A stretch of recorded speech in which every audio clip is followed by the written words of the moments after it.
পরদিন আদালত কক্ষে ঢুকে চারপাশে চোখ বুলালো বর্ষাত। মিস্টার লরি পৌঁছে গেছেন আগেই, ডাক্তার ম্যানেটও। লুসিকে দেখা গেল বাবার পাশে। কাঠগড়ায় আনা হলো চার্লসকে। প্রত্যেকটা চোখ ঘুরে বেড়াতে লাগলো 5 বিচারকের উপর। সবার মুখে কঠোর অভিব্যক্তি। অনুমতি নিয়ে উঠে দাঁড়ালো সরকারি উকিল। অভিযোগগুলো পড়তে শুরু করলো। এব্রেন্ট অর্থাৎ চার্লস ডার্নেকে কয়েক মাস আগে মুক্তি দেওয়া হয়েছিল। আবার গতকাল তাকে গ্রেপ্তার করা হয়েছে। তার বিরুদ্ধে অভিযোগ হলো সে প্রজাতন্ত্রের শত্রু এবং এমন এক অভিজাত পরিবারের সন্তান যে পরিবারের বিরুদ্ধে জনগণের রয়েছে অসংখ্য অভিযোগ। অভিযোগ কি প্রকাশ্যে আনা হয়েছে নাকি গোপনে, জিজ্ঞেস করলেন বিচারক মণ্ডলীর সভাপতি। প্রকাশ্যেই। কে এনেছে? 3 জন। আর্নেস্ট দেফার্জ, সেন্ট আন্তোইনটাইনের এক মদের দোকানি, আর থেরেসি দেফার্জ, আর্নেস্ট দেফার্জের স্ত্রী। আর একজন আলেকজান্ডার ম্যানেট, চিকিৎসক। মহা হইচই পড়ে গেল আদালত কক্ষে। এই হট্টগোলের মধ্যে উঠে দাঁড়ালেন ডাক্তার ম্যানেট। কাঁপছেন থরথর করে। মিথ্যে কথা মাননীয় সভাপতি, হাত তুলে চিৎকার করে উঠলেন তিনি। বন্দি আমার মেয়ের স্বামী। কে বলেছে আমি ওর বিরুদ্ধে অভিযোগ এনেছি? প্রমাণ আছে? আছে, আছে ডাক্তার ম্যানেট, উঠে দাঁড়িয়ে বলল দেফার্জ। সভাপতির দিকে তাকালো সে। অনুমতি দিলে আমি প্রমাণ হাজির করতে পারি। অনুমতি দেয়া হলো, গম্ভীর কণ্ঠে বললেন সভাপতি। আমি জানতাম, শুরু করলো দেফার্জ। ডাক্তার ম্যানেট একসময় উত্তর টাওয়ারের 105 নম্বর কুঠুরিতে বন্দী ছিলেন। বাস্তিল পতনের পর ওই কুঠুরিতে যাই আমি। চিমনির ভেতর থেকে কয়েকটা কাগজ উদ্ধার করি। ডাক্তার ম্যানেটের নিজ হাতে লেখা কিছু কথা আছে এতে। লেখাটা যে ডাক্তারের তা আমি প্রমাণ করতে পারবো। এই যে কাগজগুলো, পড়া হোক, আদেশ দিলেন সভাপতি। পিনপত নীরবতার মধ্যে পড়তে শুরু করলো দেফার্জ। আমি আলেকজান্ডার ম্যানেট 1767 সালের ডিসেম্বর মাসে বাস্তিলের এক অন্ধকার কুঠুরিতে বসে লিখছি এ কাহিনী। লেখাটা চিমনির ভেতর লুকিয়ে রাখার জন্য একটা গর্ত খুঁড়ে রেখেছি। আশা করি আমার মৃত্যুর পর কেউ এটা উদ্ধার করে জানতে পারবে অনেক না জানা কথা। আমি শপথ করে বলছি, এই কাগজে যা লেখা হয়েছে তার প্রত্যেকটা কথাই সত্যি। 1757 সালের ডিসেম্বর মাস, জ্যোৎস্না প্লাবিত রাত। সিন নদীর তীর ধরে হাঁটছিলাম। হঠাৎ দেখি দ্রুত বেগে একটা গাড়ি ছুটে আসছে পেছন থেকে। ঝট করে এক পাশে সরে দাঁড়ালাম। আমার পাশ কাটিয়ে চলে যাওয়ার সময় শুনতে পেলাম কে যেন চিৎকার করে গাড়ি থামাতে বলছে কোচওয়ানকে। আমাকে ছাড়িয়ে একটু দূরে গিয়ে থামলো গাড়ি। একই কণ্ঠস্বরে আমার নাম ধরে ডাকলো কেউ। এগিয়ে গেলাম। 2 ভদ্রলোক নামলো গাড়ি থেকে। দুজনেই বয়সী যুবক, চেহারায়ও যথেষ্ট মিল। 2 ভাই মনে হলো। তুমি ডাক্তার ম্যানেট, তাই না? জিজ্ঞেস করলো একজন। জি। তোমাকে আমাদের সঙ্গে যেতে হবে, গাড়িতে ওঠো। নীরবে ওদের নির্দেশ পালন করা ছাড়া কোনো উপায় ছিল না। ওরা ছিল সশস্ত্র, তাই বাধা না দিয়ে উঠে পড়লাম গাড়িতে। আগের মতোই ঝড়ো গতিতে ছুটতে শুরু করলো গাড়ি। শহর ছাড়িয়ে গ্রামে এলাম আমরা। নির্জন একটা বাড়ির সামনে থামলো গাড়ি। উপরের ঘর থেকে ভেসে আসছিল একটানা গোঙানির শব্দ। সেই ঘরে নিয়ে যাওয়া হলো আমাকে। জ্বরের ঘরে বিছানায় শুয়ে কাতরাচ্ছে একটা মেয়ে। মেয়েটি যুবতী, অপূর্ব সুন্দরী, মাথায় এলোমেলো চুল, পোশাক আশাক ছেঁড়া, হাত দুটো দুপাশে বাঁধা। বুনো দৃষ্টি ফুটে উঠেছে মেয়েটার 2 চোখে। একটু পরপরই চিৎকার করে উঠছে, আমার স্বামী, আমার বাবা, আমার ভাই। এভাবে চলতে লাগলো। কতক্ষণ যাবত চলেছে এরকম জানতে চাইলাম। গত রাত থেকে, বলল 2 ভাইয়ের বড়জন। কি দিয়ে ওর চিকিৎসা করব? আমার সঙ্গে তো ওষুধপত্র নেই। তাতে কি? ক্রুদ্ধ স্বরে বলে উঠল ছোট ভাই। আমাদের কাছে আছে। আলমারি খুলে ওষুধের একটা বাক্স বের করলো সে। কয়েকটা ওষুধ মিলিয়ে খাইয়ে দিলাম মেয়েটাকে। অবশ্য খাওয়াতে খুব কষ্ট হলো, কিছুতে গিলতে চাইছিল না। বিছানার পাশে বসে ওষুধের প্রতিক্রিয়া লক্ষ্য করছি। এমন সময় বড় ভাই বলে উঠল, আরেকজন রোগী আছে বাড়িতে। চমকে উঠলাম। জিজ্ঞেস করলাম, তার অবস্থাও কি একই রকম? আগে দেখো, তাচ্ছিল্যের সাথে বলল বড় ভাই। বাতি হাতে আমাকে আস্তা বলে নিয়ে গেল ওরা। মেঝের উপর কিছু খড় বিছানো, তার উপর চিত হয়ে শুয়ে আছে একটা ছেলে। বয়স বড় জোর 16। ডান হাতে খামচে ধরে আছে বুক। বিস্ফোরিত দৃষ্টিতে তাকিয়ে রয়েছে ছাদের দিকে। প্রথমে বুঝতে পারিনি কি হয়েছে। বুকের উপর থেকে হাতটা সরানোর পর দেখতে পেলাম কতটা তলোয়ারের আঘাত। বেশ গভীরে চলে গেছে। ঘন ঘন শ্বাস ফেলছে। শিগগিরই মারা যাবে ছেলেটা। বড় ভাইয়ের দিকে ফিরে জিজ্ঞেস করলাম, কেমন করে হলো? ছোকরাটা একটা পাগলা কুকুর আমার ভাইকে হত্যা করতে চেয়েছিল। লোকটার গলা শুনে আস্তে আস্তে ঘুরে তাকালো ছেলেটা। তারপর আমার দিকে ফিরে বলল, তুমি কি ওকে দেখিয়েছো ডাক্তার? দেখেছি, ও আমার বোন। আমরা ওই লোকটার প্রজা। আমার বোনের বিয়ের কয়েক সপ্তাহ পরই ওই লোকটার কুনজর পরে আমার বোনের উপর। প্রাসাদে আসতে বলে। আমার বোন ওকে অপমান করে তাড়িয়ে দেয়। তারপর দু ভাই মিলে আমার বোনের স্বামীকে ধরে নিয়ে যায়। দিনের পর দিন ওদের নির্যাতনে একদিন মারা গেল সে। ওরা এসে ধরে নিয়ে যায় আমার বোনকে। প্রতিশোধের আগুন জ্বলে ওঠে আমার মাথায়। গত রাতে একটা তলোয়ার জোগাড় করে ছুটে আসি এখানে, কিন্তু আমি হলাম চাষার ছেলে, অস্ত্রবিদ্যায় অশিক্ষিত। শিক্ষিত তলোয়ারবাজের সাথে পারিনি আমি, তবুও লড়েছিলাম কিছুক্ষণ। কথা বলতে বলতে হাঁপিয়ে গেছে ছেলেটা। দম নেওয়ার জন্য একটু থামলো। মৃত্যু ছায়া ঘনিয়ে আসতে দেখলাম ওর মুখে। আমাকে একটু তোলো ডাক্তার, হাঁপাতে হাঁপাতে বলল ছেলেটা। কোথায় সেই শয়তানটা? আস্তে আস্তে মাথাটা উঁচু করলাম ছেলেটার, আমার হাঁটুর উপর রাখলাম। বড় ভাইয়ের দিকে তাকালো ছেলেটা। মুঠো পাকিয়ে শরীরের সমস্ত শক্তি এক করে দিয়ে বলল, মার্কুইস, তোমার বংশের শেষ সন্তানটিকে পর্যন্ত এই নিষ্ঠুরতার কৈফিয়ত দিতে হবে। আমার বুকের রক্ত দিয়ে লিখে গেলাম। প্রাণপণে একবার উঠে বসার চেষ্টা করলো ছেলেটা, তারপর ঢলে পড়ল। আস্তে করে নামিয়ে রাখলাম মাথাটা। আবার এলাম মেয়েটার ঘরে। তখনও গঙ্গাচ্ছে মেয়েটা। ওর যন্ত্রণা কমাবার যথাসাধ্য চেষ্টা করলাম। মার্কুইস ঢুকলো কক্ষে। মারা গেছে নাকি জিজ্ঞেস করলো সে। না, জবাব দিলাম। তবে খুব একটা দেরিও নেই। ডাক্তার, আমার ভাইয়ের এই বিপদ দেখে আমি এদের চিকিৎসা করানোর পরামর্শটা দিয়েছিলাম। তোমার বয়স কম, এরই মধ্যে যথেষ্ট সুনাম অর্জন করেছ, ভবিষ্যতে আরো উন্নতি করবে। সুতরাং এখানে যা দেখলে তা শুধু দেখলেই, কারো কাছে বলতে পারবে না। মার্কুইস যে আমাকে ভয় দেখাবার জন্য কথাগুলো বলেছে তা আমার বুঝতে অসুবিধা হলো না। আর এখানে এসে যা দেখলাম এবং শুনলাম তাতেও ভয় পাবার যথেষ্ট কারণ ছিল।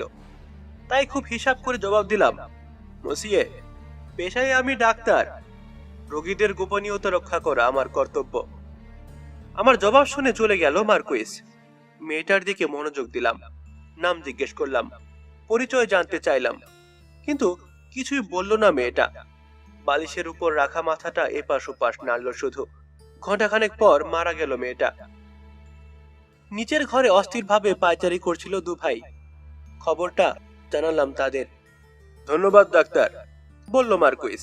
ধন্যবাদ। আমাকে একটা স্বর্ণমুদ্রা ভরা চামড়ার থলে দিয়ে দিল সে। থলেটা নিলাম, তবে রেখে দিলাম টেবিলের উপর। ততক্ষণে মনে স্থির করে ফেলেছি কিছুই নেব না ওদের কাছ থেকে। মাফ করবেন মসিয়ে, আমি কিছু নিতে পারবো না। কিছুক্ষণ আমার মুখের দিকে তাকিয়ে রইল দু ভাই, কথা বলল না কেউ। তারপর মাথা ঝাঁকিয়ে বেরিয়ে গেল। আমাকে বাড়িতে পৌঁছে দিল কোচোয়ান। পরের দিন আমার বাড়ির সামনে ছোট একটা বাক্স পেলাম। বাক্সের উপরে আমার নাম লেখা। ভেতরে পাওয়া গেল সেই স্বর্ণমুদ্রা ভর্তি থলেটা। ব্যাপারটা আমাকে খুব ভাবিয়ে তুলল। অনেক চিন্তা ভাবনার পর শেষে সিদ্ধান্ত নিলাম পুরো ঘটনাটা লিখিতভাবে মন্ত্রীকে জানাবো। তবে আমার স্ত্রীর কাছে সব গোপন রাখলাম। পরের দিন খুব ভোরে উঠে চিঠিটা লিখতে শুরু করলাম। সবেমাত্র শেষ করেছি। এমন সময় এক ভদ্রমহিলা এলেন আমার বাড়িতে। মার্কুইস সেন্ট এভ্রেমদের স্ত্রী বলে পরিচয় দিলেন। তার সঙ্গে কথা বলে বুঝলাম মূল ঘটনাটা তিনি জানেন, তবে হতভাগ্য মেয়েটা যে মারা গেছে তা জানেন না। একটা মেয়ে হয়ে আরেকটা মেয়ের সর্বনাশে তিনি ব্যথিত হলেন। গোপনে মেয়েটাকে সাহায্য করতে চাইলেন। আমি কিছু বললাম না। তাকে গাড়িতে উঠিয়ে দিতে গিয়ে দেখলাম বছর তিনেকের একটা ছেলে বসে রয়েছে গাড়িতে। শুধু ছেলেটার মুখের দিকে তাকিয়ে আমি আমার সাধ্যমতো করব মেয়েটার জন্য, বললেন ভদ্রমহিলা। কেন যেন মনে হচ্ছে ওর বাপ চাচার এই পাপের জন্য একদিন চরম মূল্য দিতে হবে ওকে। আদুরে হাতে ছেলের মাথার চুলগুলো এলোমেলো করে দিলেন ভদ্রমহিলা। গালে একটা চুমু খেলেন। তারপর আবার বললেন, মায়ের কথা মতো চলবে তো চার্লস? চলবো মা। চলে গেলেন ভদ্রমহিলা। আর কখনো দেখিনি তাকে। সেদিনই চিঠিটা পৌঁছে দিলাম মন্ত্রীর দপ্তরে। সেই রাতেই 9টার দিকে এক লোক এলো আমার বাড়িতে। আর্নেস্ট দেফার্জ নামে এক ছোকরা কাজ করতো আমার বাড়িতে। সেই দরজা খুলে লোকটাকে নিয়ে এলো আমার কাছে।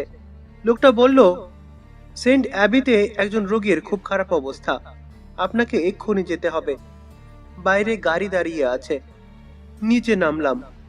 সবেমাত্র বাইরে পা দিয়েছি, অমনি পেছন থেকে আচমকা একটা মাফলার এসে পড়লো আমার মুখের উপর। মুখটা বেঁধে ফেলা হলো, হাত দুটো বাঁধা হলো। সেই মুহূর্তে আড়াল থেকে বেরিয়ে এলো দুই ভাই। মার্কুইস তার পকেট থেকে আমার লেখা চিঠিটা বের করলো, আমাকে দেখালো, বলল, এটাই তো মন্ত্রীর দপ্তরে পাঠিয়েছিলে, তাই না? তারপর লণ্ঠনের আগুনে পুড়িয়ে ফেললো চিঠিটা। ভয় ছিল মার্কুইসের, তার এই অত্যাচারের কাহিনী আমি হয়তো একদিন প্রকাশ করে দেব। দণ্ডের ভয় না থাকুক, কলঙ্কের ভয় ছিল তার। তাই সেই রাতেই বাস্তিলের অন্ধকার কুঠুরিতে পোড়া হলো আমাকে। 10টা বছর আমি আমার স্ত্রীর কোনো খোঁজ পাইনি। সে বেঁচে আছে কিনা মরে গেছে তাও জানি না। শুধু এটুকু জানি, এই লোকগুলো ঈশ্বরের কাছে কখনো ক্ষমা পাবে না। আমি আলেকজান্ডার ম্যানেট অভিশাপ দিচ্ছি ওদের এবং ওদের পরবর্তী বংশধরদের, ওরা যেন। ডাক্তার ম্যানেটের লেখার বিবরণী পড়া শেষ হতেই ভয়ঙ্কর গর্জনে ফেটে পড়ল উপস্থিত জনতা। চার্লস ডার্নের রক্ত চাইছে তারা। জুরিদের এক একটা ভোটও যেন এক একটা গর্জনের মতো শোনা গেল, গর্জনের পর গর্জন। জামাতার পক্ষে তবুও কিছু বলতে চাচ্ছিলেন ডাক্তার ম্যানেট, কিন্তু সে কথায় কর্ণপাত করল না আদালত। এভ্রেম বংশের যে পৈশাচিক অত্যাচারের বিবরণ তার লিখিত অভিযোগে প্রকাশ পেয়েছে, তাতে তার কোনো কথাই আর কেউ শুনতে চাইল না। তিনি কি জানতেন একদিন রাগে দুঃখে এভ্রেমদের বিরুদ্ধে যে অভিযোগের বিবরণী তিনি লিখেছিলেন, সেই বিবরণী আজ প্রাণপ্রিয় মেয়ের স্বামীকে নিশ্চিত মৃত্যুর দিকে ঠেলে দেবে? জুরিদের সঙ্গে একমত হলেন বিচারক মণ্ডলীর সভাপতি। রায় ঘোষণা করলেন তিনি, চার্লস ডার্নে বংশগতভাবে একজন অভিজাত। সে প্রজাতন্ত্রের শত্রু। 24 ঘন্টার মধ্যে তার মৃত্যুদণ্ড কার্যকর করা হোক। চার্লসকে নিয়ে গেল রক্ষীরা। একটু দূরে দাঁড়িয়ে ছিল সিডনি কার্টন। মিস্টার লরির কাছে এসে বলল, আমি আপনাদের সঙ্গে যাচ্ছি না, কিছু জরুরি কাজ আছে আমার। কাজগুলো সেরে সন্ধ্যায় দেখা করব ব্যাংকে। ঘুরতে ঘুরতে দেফার্জের মদের দোকানে পৌঁছলো কার্টন। ডানে বায়ে একবার তাকিয়ে টুক করে ঢুকে পড়লো ভেতরে। কোণের একটা টেবিলে গিয়ে বসলো, মদের অর্ডার দিল। কাউন্টারে বসে উলবন ছিল মাদাম দেফার্জ। কার্টনের কথা বুঝতে না পেরে কাছে এসে জিজ্ঞেস করলো কি চায় সে। আগের মতোই মদের অর্ডার দিল কার্টন। আপনি ইংরেজ? বিস্ময়ের ছাপ পড়ল মাদামের মুখে। ভাঙা ভাঙা ফরাসিতে জবাব দিল কার্টন, হ্যাঁ মাদাম, আমি ইংরেজ। টেবিলের উপর এক গ্লাস মদ রেখে কাউন্টারের পেছনে চলে গেল মাদাম দেফার্জ। স্বামীর কানে ফিসফিস করে বলল, একেবারে চার্লসের মতো দেখতে। কিছুটা, বলল দেফার্জ। কিছুটা নয়, অনেকখানি। ভালো করে তাকিয়ে দেখো। জ্যাকটিন দাঁড়ানো ছিল কাছেই। হেসে বলল, এভরেমদের কথা তুমি একদম ভুলতে পারছো না, তাই না মাদাম? এরই মধ্যে পকেট থেকে একটা কাগজ বের করে মনোযোগ দিয়ে পড়ার ভান করলো কার্টুন, তবে কান খাড়া। সেদিকে তাকিয়ে বলল মাদাম, কখনো না। ওই দুই এভরেম ভাই যে কৃষক পরিবারের উপর অত্যাচার চালিয়েছিল সেটা আমার পরিবার। ওই দুই এভরেম ভাই যে কৃষক পরিবারের উপর অত্যাচার চালিয়েছিল সেটা আমার পরিবার। আহত ছেলেটা ছিল আহত ছেলেটা ছিল আমার ভাই। মৃত্যু পথযাত্রী মেয়েটা ছিল আমার বড় বোন। সেই গরিব পরিবারের আমি একমাত্র অবশিষ্ট প্রাণী। আমাকে পাঠিয়ে দেওয়া হয়েছিল এক জেল পল্লীতে। সেখানেই বড় হতে লাগলাম, আর মনে মনে প্রতিজ্ঞা করলাম আমার ভাই বোনের হত্যার প্রতিশোধ নেবই নেব, যেমন করেই হোক। মার্কুইসের বংশ নির্মূল করেই ছাড়ব। চার্লস সেই অত্যাচারী এভরেমদের ভাসতে, সুতরাং ওর মৃত্যু চাই চাই। আমিও, বলল জ্যাকলিন। আমরা সবাই। কিন্তু সমস্যা হলো আমার স্বামীকে নিয়ে, বলল মাদাম ডেফার্জ। ও এক সময় ডাক্তারের বিশ্বস্ত ভৃত্য ছিল। ডাক্তার ওকে ভীষণ স্নেহ করত। ছেলেবেলার সেই স্মৃতি এখনো ভুলতে পারেনি। ডেফার্জের দিকে ফিরল মাদাম। সম্ভব হলে ডাক্তারের মেয়ে জামাইকে বাঁচিয়ে দিতে, তাই না? না, প্রতিবাদ করলো ডেফার্জ। কয়েকজন খদ্দের ঢুকলো এমন সময়। চুপ হয়ে গেল ওরা। কাগজের উপর থেকে মুখ তুলল কার্টুন। মদের দাম মিটিয়ে বেরিয়ে গেল।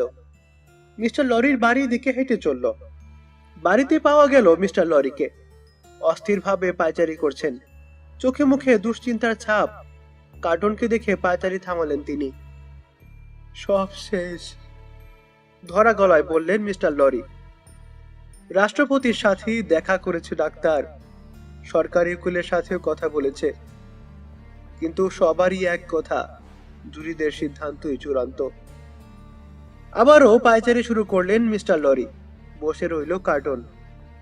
কিছুক্ষণ পর পায়চারি থামিয়ে আবার শুরু করলেন তিনি। ডাক্তারের মুখের দিকে তাকানো যাচ্ছে না। সারা দিন পাগলের মতো রাস্তায় রাস্তায় ঘুরছে। যেখানে তিলমাত্র সহানুভূতি পাওয়ার আশা আছে সেখানেই গেছে। সবার দরজায় দরজায় ঘুরেছে।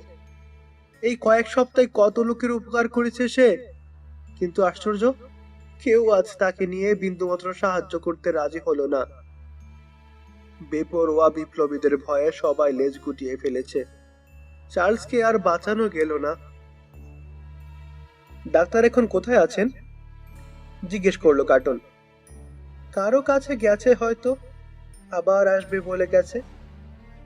মাঝরাতের দিকে ফিরলেন ডাক্তার ম্যানেট।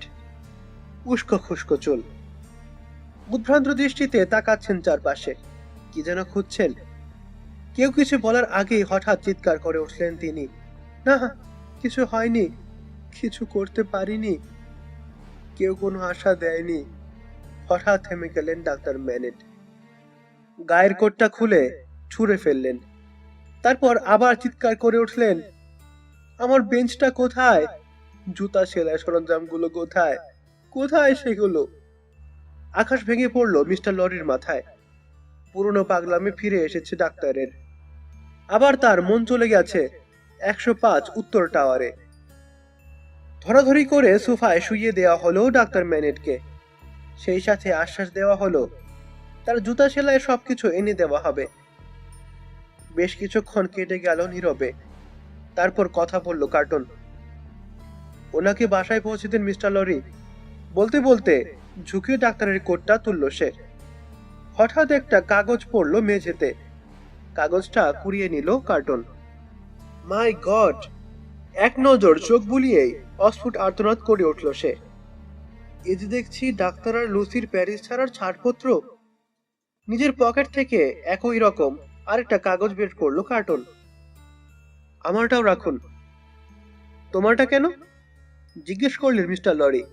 তোমার লাগবে না? লাগবে। আপাতত আপনার কাছেই রাখুন, পরে নিয়ে নেব। কাল চার্লসকে দেখতে কারাগারে যাব। এগুলো ওখানে না নেওয়াই ভালো।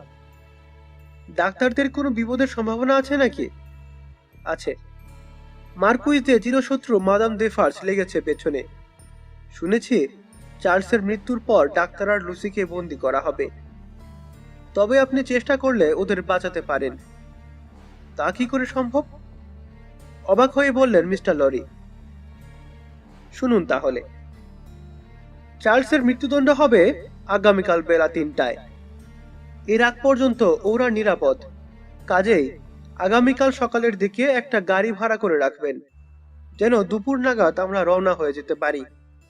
ঠিক আছে, চিন্তিতভাবে বললেন মিস্টার লরি। লুসিকে আজ রাতেই বলে রাখবেন, ওর বাচ্চা এবং বাবার সামনে সমূহ বিপদ। ওদের মুখের দিকে তাকিয়ে ও যেন প্যারিস ছেড়ে চলে যায়। বলবেন এটা ওর স্বামীর শেষ ইচ্ছা। উঠানে গাড়ি দাঁড় করিয়ে অপেক্ষা করাবেন। আমি পৌঁছা মাত্র রওনা হয়ে যাবেন সীমান্তের দিকে। তোমার জন্য কতক্ষণ অপেক্ষা করব? জিজ্ঞেস করলেন মিস্টার লরি। বেশিক্ষণ না, আমার ছাড়পত্র রয়েছে আপনার কাছে। আমি পৌঁছা মাত্র গাড়ি ছেড়ে দিবেন। কোনো অবস্থাতেই যেন এই পরিকল্পনার রদবদল না হয়, তাহলে একজনও প্রাণে বাঁচব না। মনে থাকবে? হ্যাঁ। এবার তাহলে পৌঁছে দিন ওনাকে।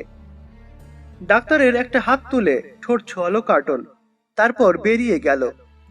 রাত তখন অনেক। হেঁটে হেঁটে লুসিদের বাসার কাছে পৌঁছালো।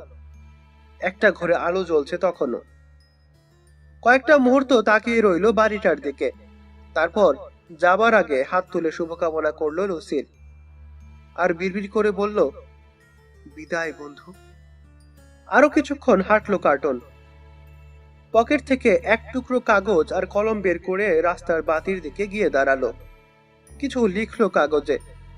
তারপর হাঁটতে হাঁটতে একটা ওষুধের দোকানের সামনে গিয়ে থামলো।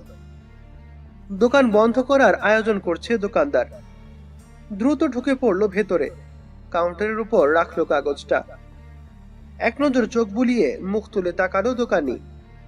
এগুলো কি তোমার নিজের জন্য? হ্যাঁ, এগুলো একসাথে মেশালে কি হতে পারে জানো তো? জানি। তাহলে সাবধান। ছোট ছোট কয়েকটা ঠোঙ্গায় ওষুধগুলো ভরে দিল দোকানি। সাবধানে সেগুলো পকেটে ঢোকালো কার্টন। তারপর দাম মিটিয়ে হাসি মুখে বেরিয়ে এলো দোকান থেকে। আবার হাঁটতে লাগলো উদ্দেশ্যহীন ভাবে। সুপ্রিয় শ্রোতা বন্ধুরা, আমাদের আজকের আয়োজন যদি আপনাদের কাছে বিন্দুমাত্র ভালো লেগে থাকে, তবে অবশ্যই আমাদের চ্যানেলটি সাবস্ক্রাইব করবেন, শেয়ার করে ছড়িয়ে দিন আপনাদের বন্ধুদের মাঝে। ধন্যবাদ।